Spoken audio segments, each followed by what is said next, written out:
Hola, amigas, amigos, es un gusto saludarlos aquí en Mundo de Letras. Una felicitación para todas las mujeres en este día tan especial, Día Internacional de la Mujer.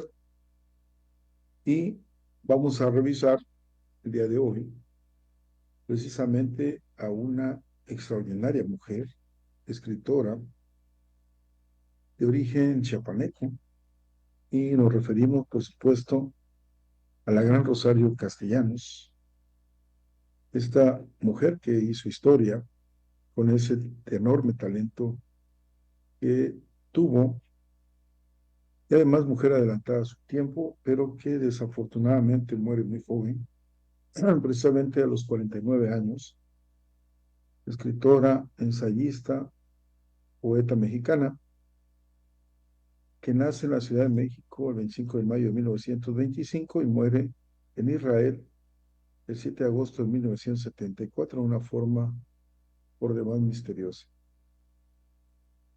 Y en su novela Balún Caná nos va a narrar alguna rebelión de los indígenas inconformes contra sus patrones y nos va a plasmar cómo se trataba en aquella época a los trabajadores del campo, un historial de años de maltrato por parte de los hacendados, a los niños indígenas, y entonces van a haber eventos de violencia y venganza que van desatando unas reacciones de otros tantos personajes secundarios atrapados en la trama que nos va a atrapar a nosotros.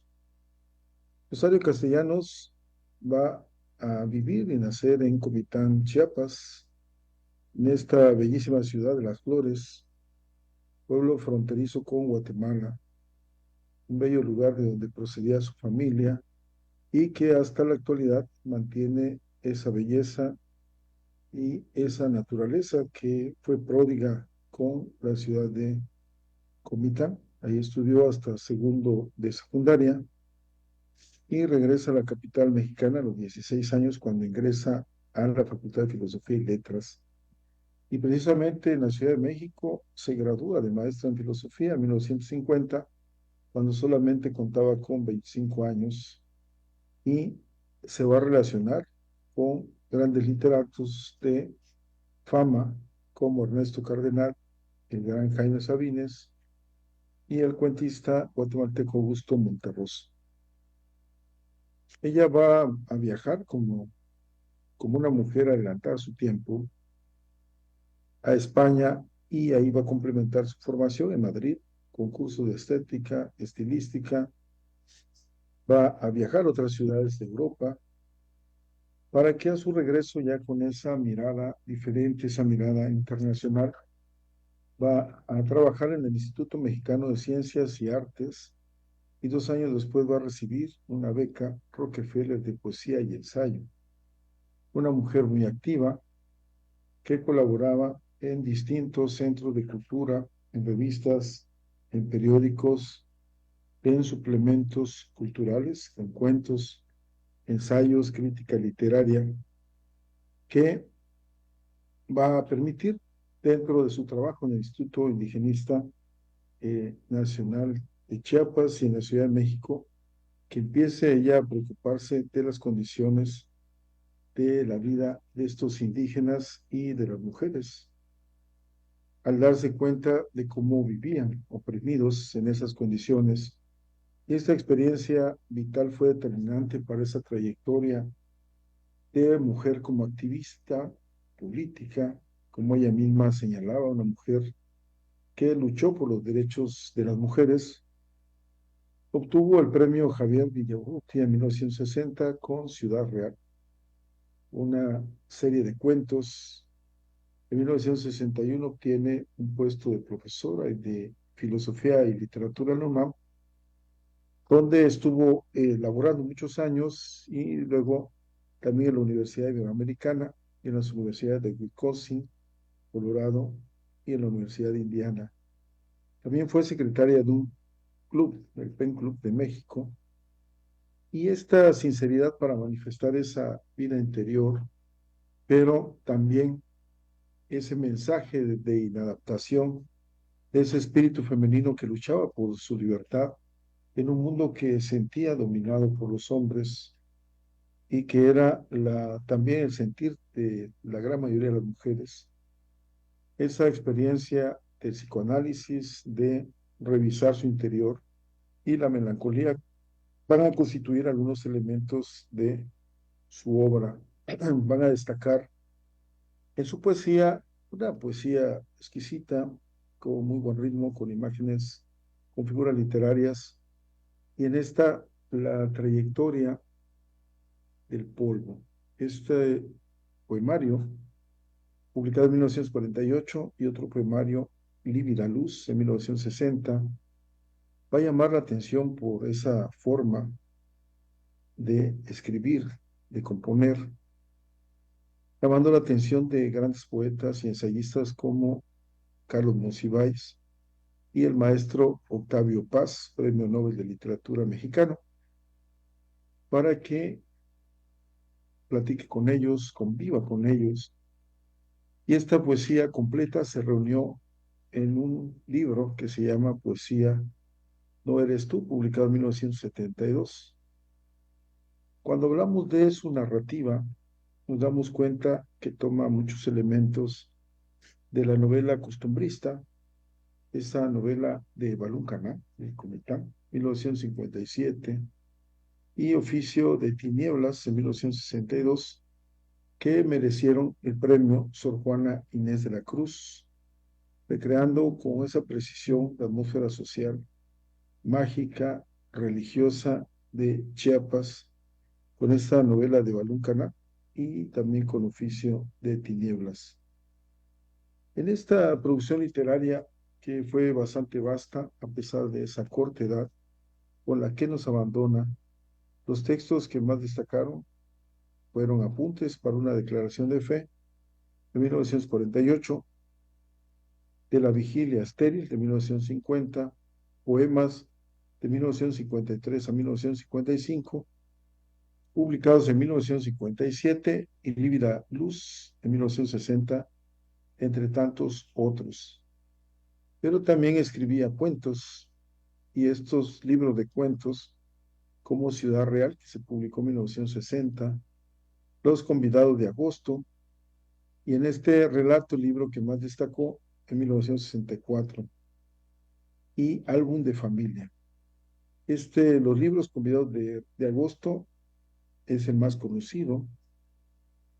Lo que es su obra, lo que ella escribe, nos va a mostrar una dimensión social muy diferente de lo que era su época, una conciencia del mestizaje y en una dimensión personal esa sensación de desamparo que surge tras esa pérdida del amor.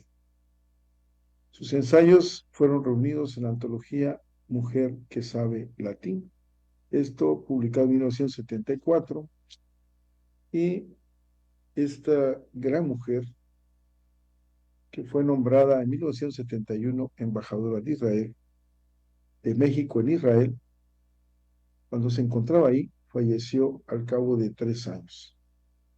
Se decía que tuvo un accidente doméstico y muere a esa edad tan pronta, después de una amplia obra literaria y un lugar difícil de sustituir en las letras mexicanas, donde sus novelas, sus poemas, sus ensayos nos dejan una huella de quién era Rosario Castellanos.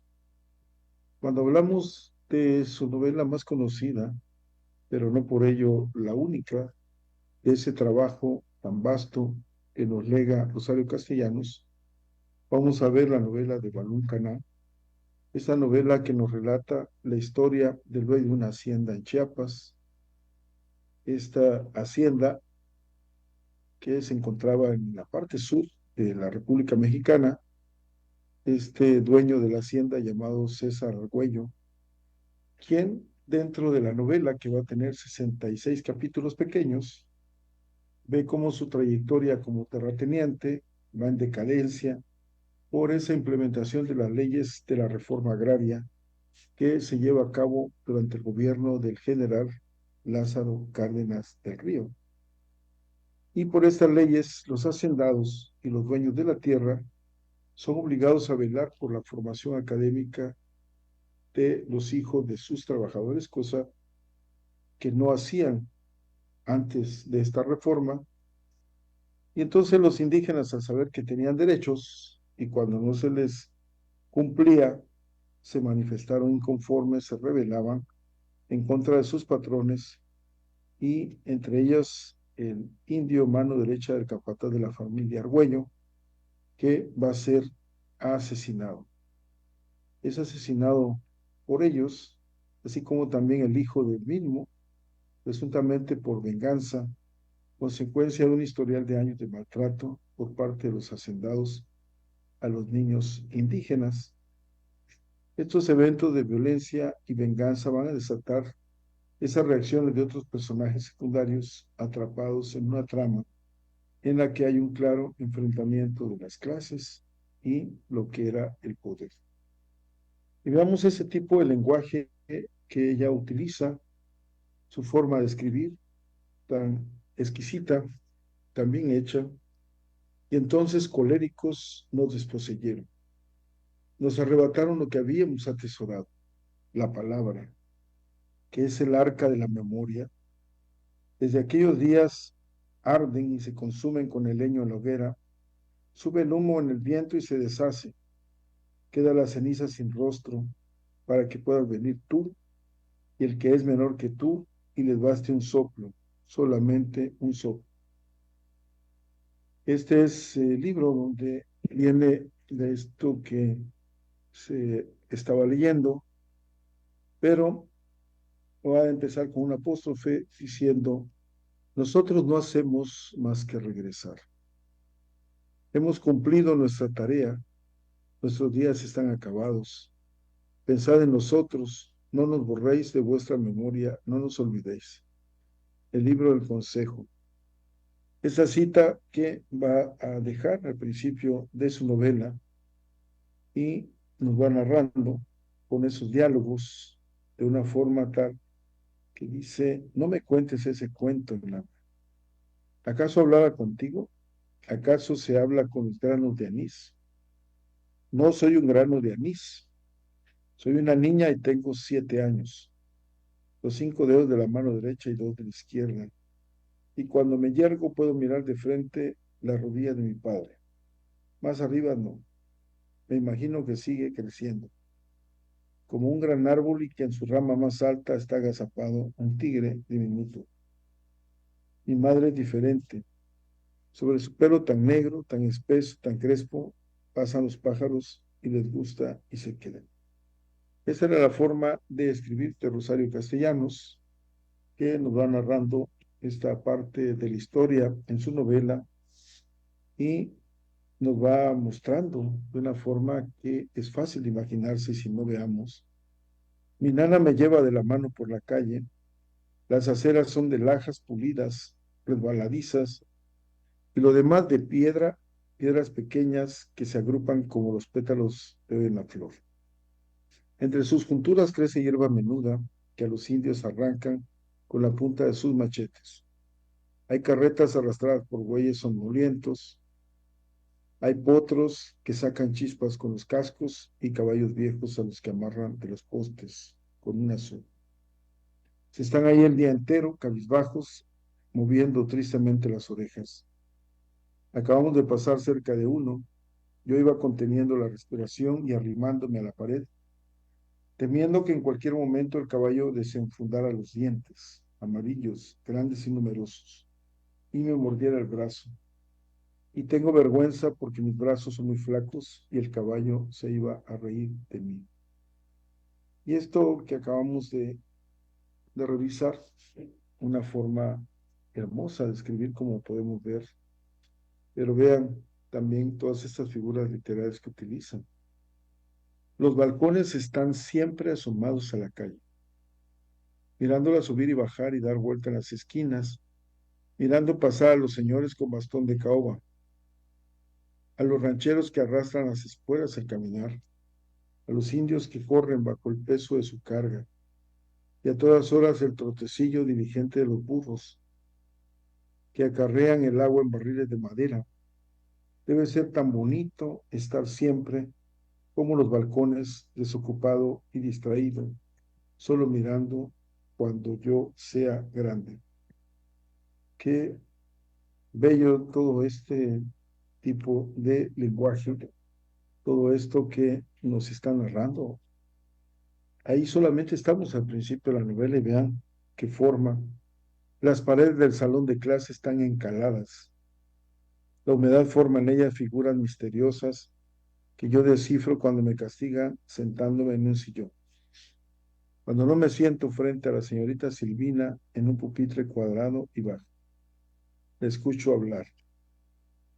Bien, aquí vemos otro de la forma de narrar. La maestra nos vigila con mirada benévola, sentada bajo los árboles de bambú. El viento arranca de ellos un rumor incesante y hace llover hojitas amarillas y verdes. Y la maestra está allí, dentro de su vestido negro, tan pequeño y tan sola como un santo dentro de su nicho. Hoy vino a buscarle una señora. La maestra se sacudió de la falda las hojitas del bambú y ambas charlaron largamente en el corredor. Pero a medida que la conversación avanzaba, la maestra parecía más y más inquieta. Luego la señora se despidió. Y por supuesto que va a despertar en nosotros esa inquietud de saber qué es lo que sigue en esta novela tan bien lograda. Si bien no es una novela muy grande, es una novela muy hermosa, es una novela costumbrista, como veíamos, nos va plasmando perfectamente cómo se va desarrollando la historia. Mi padre recibe a los indios recostados en la hamaca del corredor. Ellos se aproximan uno por uno y le ofrecen la frente para que la toque con los 3 dedos mayores de la mano derecha. Después vuelven a la distancia que se les ha marcado. Mi padre conversa con ellos de los asuntos de la finca. Sabe su lengua y sus modos. Ellos contestan con monosílabos respetuosos y ríen brevemente cuando es necesario. Y así continúa con esos 115 hojas. Llegamos a Chactajar. Vamos a continuar viendo esa forma de narrar que va a estar dividida en 3 partes. La segunda parte que empieza en la página 27. Pero además su forma de escribir es una poesía. Y si no vean, el viento del amanecer desgarra la neblina del llano. Suben, se dispersan los jirones rotos, mientras silenciosamente va desnudándose la gran extensión que avanza en hierba húmeda, en árboles retorcidos y solos, donde se yergue el torso de la montaña hasta donde espejea el río Atate. Esta gran obra de la escritora mexicana que escribía, y entonces coléricos nos desposeyeron, nos arrebataron lo que habíamos atesorado la palabra, que es el arca de la memoria. Esta novela que les invito a leerla para recordar a esa extraordinaria escritora, poeta, ensayista, que nos lega además una lucha femenina, Rosario Castellanos. Y a ella le recordamos el día de hoy, en esta celebración tan importante del Día Internacional de la Mujer. Y hasta donde se encuentre, mandamos una oración por ella, pero además ese agradecimiento por esa extraordinaria labor, ese legado que nos deja y que hoy recordamos en el Día Internacional de la Mujer a Rosario Castellanos.